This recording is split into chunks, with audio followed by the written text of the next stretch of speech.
phăng khờ vai trong phứ pa khờ ôm tùy xiềng xa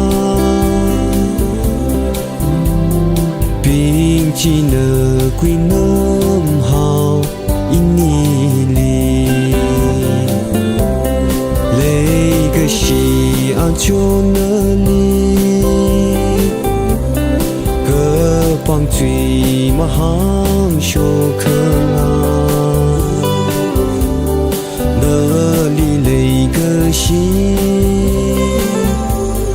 nín cho cơ vai màu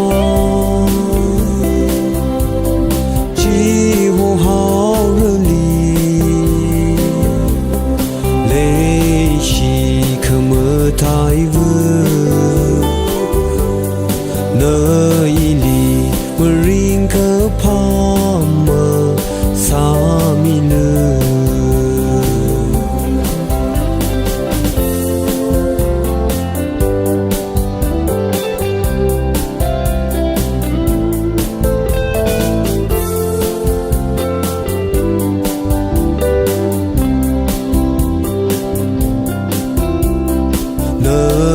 pa khờ mây mi rin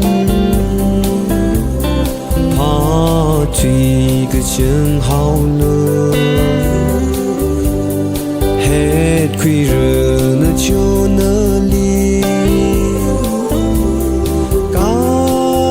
cái chung nhà rôn chi nơ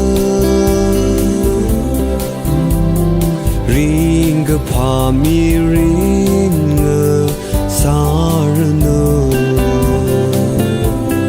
lấy cái gì ăn cho nơ li cơ bằng tùy mà hàng cho khờ nơ li lấy cái gì nín cho cơ vai màu chỉ hồ hào lấy chỉ khờ mơ thái vương